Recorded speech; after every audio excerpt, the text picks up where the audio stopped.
I'm here on the Kulin Nations, and I also want to acknowledge the elders and pay my respects to elders past, present, and those emerging. I also want to acknowledge and very much welcome any Aboriginal and or Torres Strait Islanders peoples that we have with us today, and so welcome. I'm going to be presenting today on the topic of culture, trauma, and mental health. And there's going to be three sort of sections to this presentation. The first section will be the main focus of the presentation, which will be looking at how does culture influence some of the key processes known to be involved in the development, maintenance, and treatment of post-traumatic stress disorder. The second section will be a bit of an overview of some of the work we've been doing in developing low-intensity interventions in humanitarian settings. And finally, bringing it back home to start thinking about how can we do work in our sort of space to make sure that our practice is more culturally safe. Okay, so the first section will be looking at culture and PTSD. As I'm sure every single person on this Zoom call is well aware, that PTSD is a significantly disabling psychiatric disorder that can develop in the aftermath of trauma. And it's characterized by intrusive memories, avoidance symptoms, maladaptive cognitions and emotion, and hyperarousal.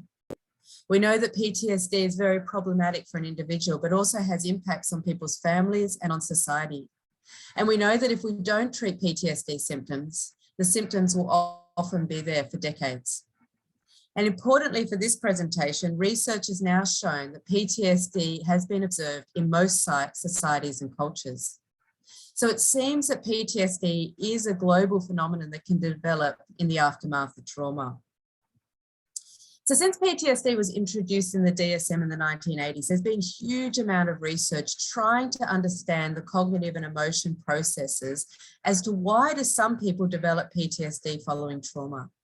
And what is it that keeps maintaining those symptoms? One area that's received quite a lot of attention is memory. And there's a real paradox in PTSD in regards to the trauma memory. Because on one side, people with PTSD report having these very intrusive, very unwanted, very distressing, very sensory perceptual memories of the event that just seem to come out of the blue. And yet on the flip side of that, when we talk about the voluntary memory, we have someone in the clinic with us and we ask, well, what happened? Those with PTSD often have quite unusual memories of the trauma experience. They're often distorted, they're disrupted, they have gaps, they go from the past tense into the present tense, they're often quite sensory perceptual. And it's very frustrating for clients because they often report that this is the worst thing that's ever happened to me, and yet I can't make sense of it, I can't remember aspects of it. And so there's this real paradox in the memory, and it's been sort of tried to be explained by that possibly the trauma memory is encoded more in this sensory perceptual way and less in a verbal way. And it's hard to integrate with our other memories and our sense of self. And memory has obviously become quite a large focus in our interventions in regards to exposure work, etc. A second area that's received a lot of attention is appraisals.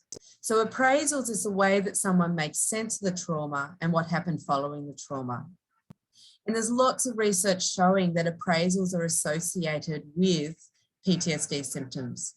Appraisals about me, I'm a bad person, I deserve for this to happen. Appraisals about the world's now a very dangerous place. Appraisals about other people, that people can't be trusted.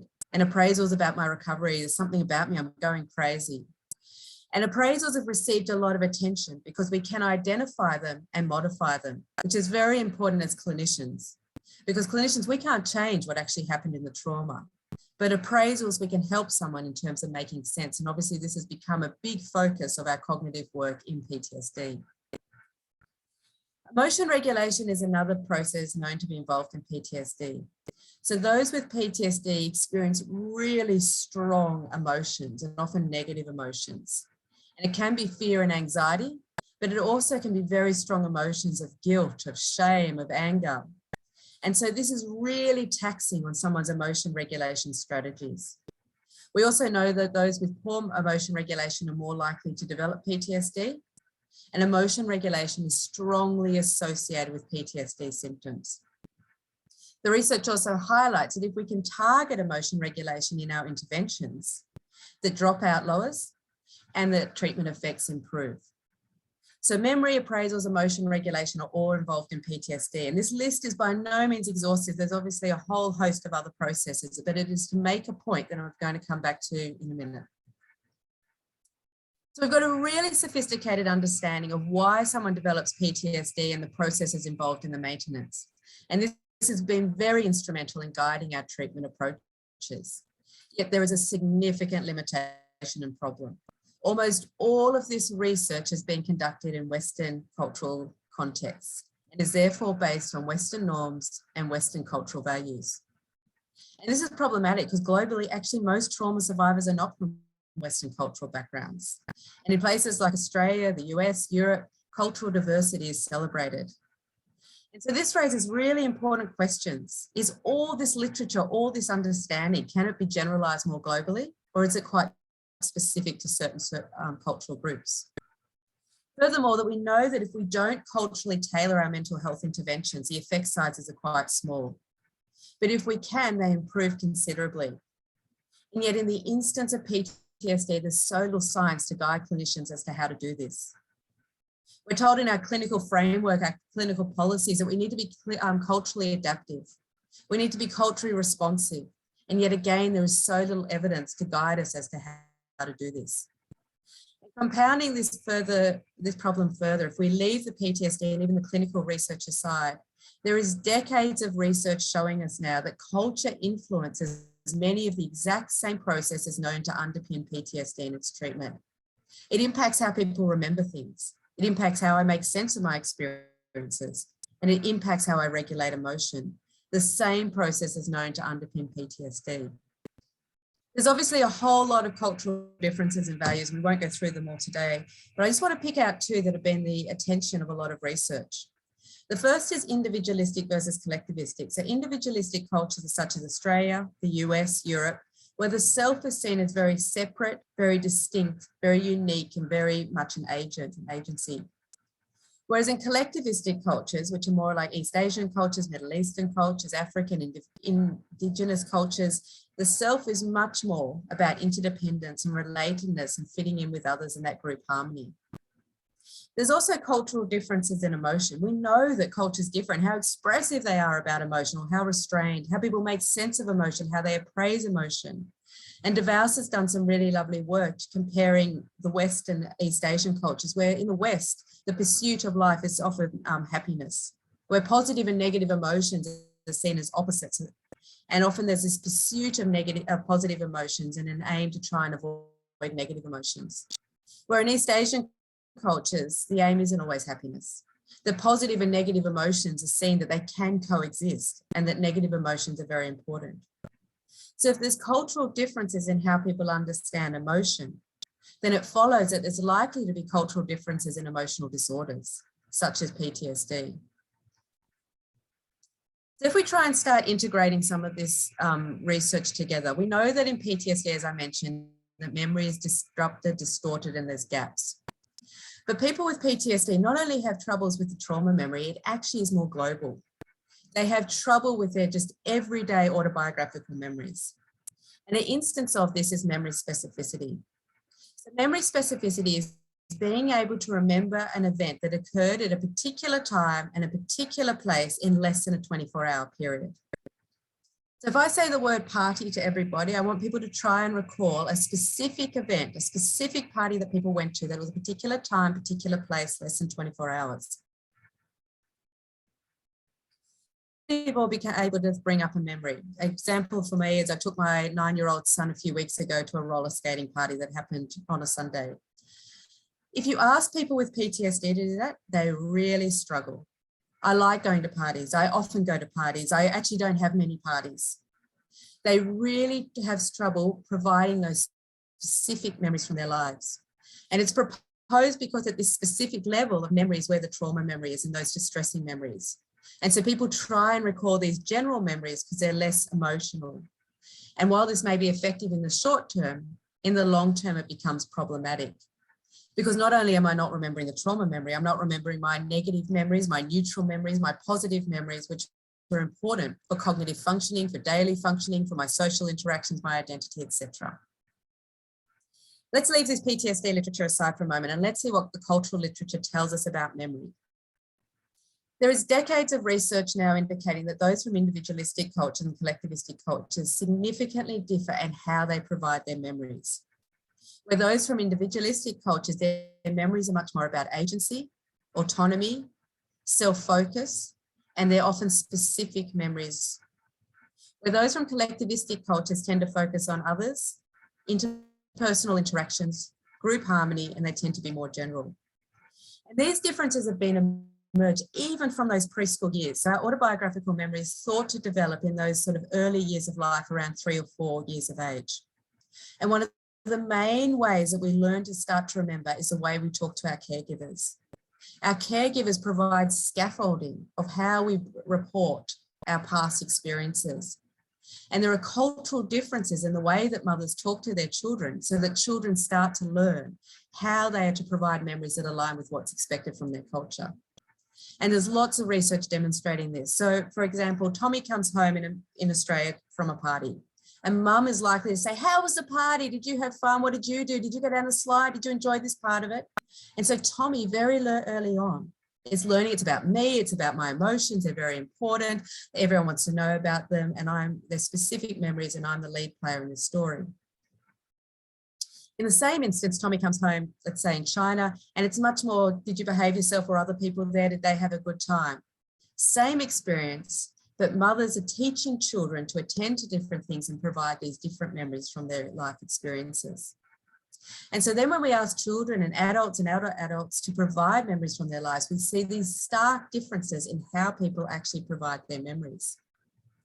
So a few years ago, we asked Australian and Chinese community members to provide 3 memories that defined who they are. And we can see here this Australian woman talks about she was nominated for an art prize. It was an exciting time. She was given encouragement and she was given credit for her creative gifts. She was made prefect at school. This gave her a chance to be a leader. It showed that people recognised her gifts. And getting into university was exciting and happy. It was a fresh start. You can see it's about her achievements, about her emotion. When we look at this, this was the same task and a Chinese woman's self-defining memories. I'm my parents' 8th child, my 4th daughter, my family very orthodox. Government policy changes every day in China. People worry about new policies. My husband's our best choice. He's a good man. He always respects my feelings. About others, interpersonal interactions, and their more general memories. And there's decades of research showing that there are cultural differences in how people provide everyday memories. So what about the trauma memory? So we've done quite a bit of work in this area, and I just want to present one study that we did where we looked at Iranian, British, and Australian trauma survivors, and we looked at memory specificity. We looked at the properties of the trauma memory, and we also looked at how do people tell these memories, as we were just talking about. So British, Australian, and Iranian trauma survivors did the autobiographical memory test where they were given cue words and they had to provide memories in response to this. They provided a narrative of their trauma experience, a narrative of a very negative experience, and they also provided questionnaires, responded to questionnaires about the properties of these memories. So if we start with memory specificity, what we found was a culture main effect, that those from Iran provided significantly less specific memories than the other 2 cultural groups. What's always found? We found that those with PTSD also provided less specific memories than those without PTSD. What's always found?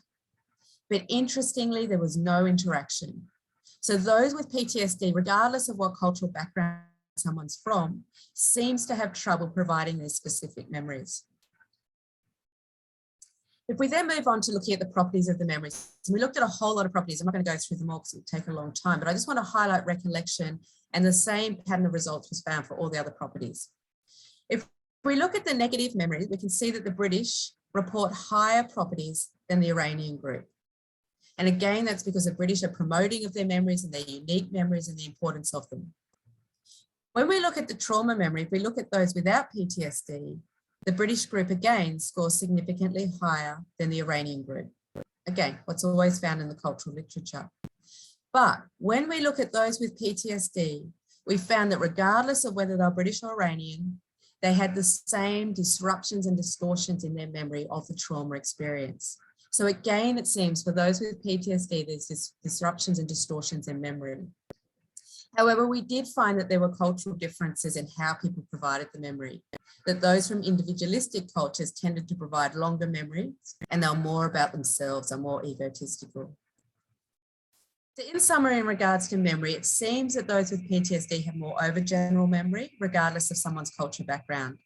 It seems that those with PTSD have more disruptions in their memory, of their trauma memory, yet there are cultural differences in how people provide their memory, which is really important for us as clinicians, because we're always asking people in clinic to provide memories. And it's also very important for legal decisions, especially asylum decisions, where people are trying to work out whether they're credible and reliable memories. It is important to realise that culture influences how someone provides a memory. All right, so moving on to the second focus, looking at appraisals. We know that those with PTSD have a sense of reduced personal control, responsibility, agency, mastery during the trauma and in the events following the trauma. There's a lot of research showing the association between these. Yet looking at the cross-cultural research and everyday sort of research, individualistic cultures put a lot of value and importance on these appraisals, but they tend to be less valued in collectivistic cultures. So again, what does this mean for trauma?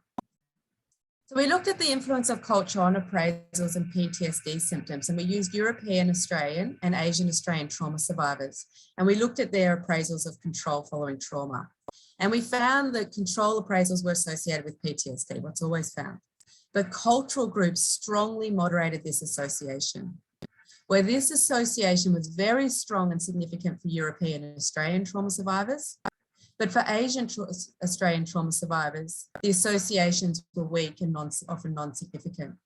And this is important because often we look at control appraisals in our assessment and in our cognitive processing therapy and our other interventions. And yet control appraisals may have less relevance for those from other cultural groups. They may even be detrimental if we focus on these. So what appraisals then? And we've done some work recently with Malaysia and Australia, and what seems to be emerging that potentially for Malaysian or East Asian trauma survivors may be ideas of fatalism, cultural beliefs about adversity, negative self and negative world, and this idea of secondary control. How much can I adjust and adapt to the situation? And yet the main message to take from this, there is such a need for more research to understand how does culture influence how people make sense of trauma, and what does this mean then for their recovery? There's a need just for more research in this area. All right, if we move on to the last process, emotion regulation, we know that those with PTSD are more likely to suppress emotion. They're more likely to worry, more likely to ruminate, avoid emotion, and engage in general dysregulation. Again, let's leave the PTSD literature aside and let's look at what culture says about emotion regulation. In individualistic cultures, we know that suppression and rumination are very detrimental for people's well-being. Yet in collectivistic cultures, in East Asian cultures, what's been found is that suppression is actually accepted and it's not associated with poorer well-being. And rumination is often as more valued and again is not associated with poorer well-being, because often suppression is needed to be able to adhere to what's expected of me. And rumination often takes a more reflective or self-distancing approach rather than that brooding approach. And again, these are what we're looking in PTSD. So what does it mean when we integrate them together? So we did a study where we had European, Australian and East Asian Australian trauma survivors, and they either had a diagnosis of PTSD or without PTSD. And we gave a whole lot of emotion regulation measures that are routinely administered either in the cultural literature or the PTSD literature. And what we found is what's always found in the literature. Those European Australian group, they had less reappraisal and more emotional suppression, more worry, more thought suppression and more emotion dysregulation. Yet for the Asian Australian group, there were no significant differences between any of these emotion regulation strategies with and without PTSD. The only two that differed were rumination and avoidance. So again, it raises questions for what we're doing in our interventions, for our understanding. We need greater understanding, we need greater learnings from how other cultures regulate emotion and make sense of emotion following trauma. So as we wrap up this first piece, we know that memory, appraisals and emotion regulation are really important in PTSD. We also know that culture very much influences how I remember event, how I make sense of event and how I regulate my emotions. And this part of the presentation was to highlight that we need to do more to pull this together and integrate it. And then what does this mean for our understandings and our interventions. So moving into the last two sections, which are much more briefer, I want to talk a little bit about the work that we've been doing in regards to low intensity interventions in low and middle income countries. So we've been doing some work in Afghanistan and some work in Iraq and Iran, but I want to focus today on Afghanistan. And we've done a lot of work in adolescence, so there is very little research in psychology and psychiatry in regards to adolescents living in low and middle income countries. And there's even less in regards to an evidence base in humanitarian settings and treatment. And before we look at this research, if we just stop for a minute and think about the Australian context, we know that we have very sophisticated treatments for PTSD. And we know that we can roll this out and that people often get better after doing them. However, even in Australia, we know that dropout can be up to 50%. We know that these interventions are hard, they're difficult, and that even people following doing them still have symptoms. We know that we need a lot of clinical psychiatrists, OTs, counsellors to be able to roll them out. We know they're expensive to roll out. We know that we need a pretty good health system or mental health system to be able to reach as many people as we can. And this is in Australia. So if we now turn the context to Afghanistan, where there are fewer psychologists, psychiatrists, where there are large mental health needs, where there aren't the resources to roll them out, and there is a health system that's struggling, we need to start doing things differently and thinking about what are some of the more low intensity interventions that we can roll out in these regions. So I'm going to present some of the work we've been doing in Afghanistan. It's been led by Professor Ahmadi, who's a wonderful psychologist and academic who was based in Afghanistan, now in the US. And I just want to present some work we did after a terrorist attack that happened about a year ago on Sayed al-Shahada School. So this is a large school in the west of Kabul where there's about 15,000 students, and it's in 3 sessions. So there's the boys session, the girls session, and the boys session. And these bombs went off after the girls session. So they were targeted the girls. About 90 girls died and several hundred were injured, and thousands observed this attack. And it's important to stress that these young people have already been exposed to many terrorist attacks and to war, social injustices, conflicts, etc. And so the school contacted us and said there was large levels of distress in these girls. Is there anything that could be done to assist them? And so this was a mainly Hazara area in Kabul. And so there was 120 girls we took initially to see, well, what can we roll out and what's achievable and feasible? And so we divided them into 3 groups. One group had no additional contact. After the intervention, they were given treatment. The second group had trauma-focused CBT. So we know what that is. It's an intensive 5-group session group intervention. There was a highly trained clinical psychologist rolling it out. It had exposure work, appraisal work, etc. And then our low-intensity intervention was modified written exposure therapy. It involved 5 consecutive daily group sessions where the girls simply came together and just wrote about the terrorist attack for 30 minutes, including their thoughts and feelings. It was delivered by an educator with about 3 or 4 hours training in this. And it was very low resource. And so we wanted to see what impact this had on PTSD symptoms. So here's an image of the girls about to take part in the groups. This is a picture of the trauma-focused CBT group. And these photos have been shared with these Women's Commission. And this is the modified written exposure therapy group. Okay, so we found that mostly the participants and facilitators were satisfied with the low intensity intervention.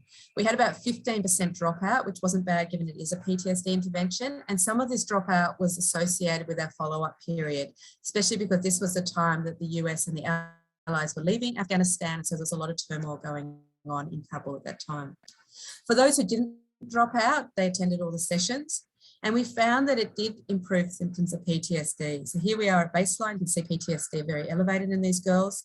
And at post-intervention, the 2 groups had significantly less PTSD symptoms than the control group and that of baseline. And this appeared to be maintained at 3 months follow-up. So we're excited. It seems that this low-intensity intervention was able to reduce PTSD symptoms, and it was able to reduce it to a similar level to that of the high-intensity trauma-focused CBT. So it seemed to have promise that this may be something that we may be able to roll out in these settings. Importantly, what did the young people think about it? So the adolescents thought that they were more focused and they could pay more attention to details of events now. They reported that they learned a new skill. It wasn't something that could just deal with the trauma. They could keep writing and talking about some of the trauma they've been through. Some of them wanted to publish their stories, particularly because this was the first time they'd been asked and had a voice about what had been happening to them. And a lot of them encouraged their family and friends to write about their experiences as well. They noted that at first they were quite afraid, but now they had more courage to face these experiences. Initially, they didn't believe that the writing would be so effective. And the facilitators really noted that they felt that the adolescents seemed more calm, they had less negative emotion, and they spoke about how they were able to connect the past and what had happened to what was happening now, and that they did have a future and were able to tell this sort of coherent narrative of their experiences. So we're quite excited about this. We were trying to roll it out a lot more in Kabul, obviously with that change in government as the world watched on in August last year as the US and its allies left and the Taliban took over. It's been more challenging to be able to roll out, but we are trying to still do work in this space, and we're planning to sort of start this work in Iraq as well.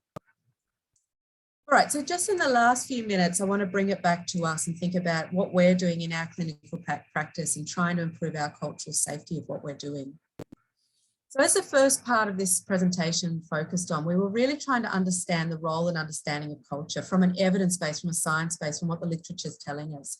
And this is really, really important because we need to understand that not everyone remembers, appraises, regulates emotion, etc. in the same way. But just as important, if not more important, is reflecting on our own biases and beliefs about these processes, but about mental health, about interventions, about different cultures, about different ways of doing things, different ways of understanding mental health. And it used to often be that we needed to understand about all these cultures. If I'm working with a client from Colombia, I need to know about Colombian culture. But obviously that is absolutely impossible. We cannot know about every culture. There are obviously subcultures within cultures. There's obviously differences in how people have internalized culture. And what we need to really start doing is turning that mirror on ourselves. Look at our own biases, looking at our own beliefs and how do they influence our practice. And for too long, these have been minimized and there's not been enough attention on this, and there's a need for change. So in wrapping up, I just want to highlight the results of one of my PhD students, Victoria Gentili, who's a Yorta clinical PhD researcher who just submitted her thesis. And she was looking at racism, mental health and substance use within an Indigenous sample within Victoria. And she found in her sample that just under 70% of her sample routinely experienced racism in this Indigenous Victorian sample. And then concerningly, when we wanted to look at where was it most experienced, it's not experienced on the AFL field, it's not experienced in the prisons and the legal setting. It is most experienced in the health settings, is where they reported most experiencing it. In the hospitals, with GPs, with psychology, with psychiatry, with us. With our systems, with our sectors, with our services, followed by education and government agencies. And perceived racism is obviously associated with poorer mental health and substance use indirectly. And so again, this is emphasising the need for us to start to reflect on our own practices within ourselves, within our communities, within our services, within our systems. And this is related to Indigenous research, but obviously it's just as true for our culturally and linguistically diverse communities as well. The second finding that's worth highlighting is what she found in regards to cultural identity and cultural practices, that they can buffer against microaggressions, they keep people strong, and they're part of health and wellbeing. And there's a need not to just see culture as something out there, but cultural practices are part of someone, they're part of their identity, they're part of their health, they're part of their wellbeing. And again, there is so much for us to learn as clinicians of how do we integrate that in a more holistic and in our practice. And again, that relates to Indigenous, but it's just as true and holding for our culturally and linguistically diverse communities. So wrapping it up, culture influences processes involved in PTSD. And there is a need for greater understanding of the processes playing a role in PTSD from a global perspective. We need to do better as clinicians, as services, as our sector in terms of cultural safety. We've still got a long way to go, but there is progress being made. We need to be able to listen and learn from other cultures and be ready to change. Thank you. And I'd very much like to thank everyone for listening today, and also to the people on this slide as collaborators in this work. Thank you very much.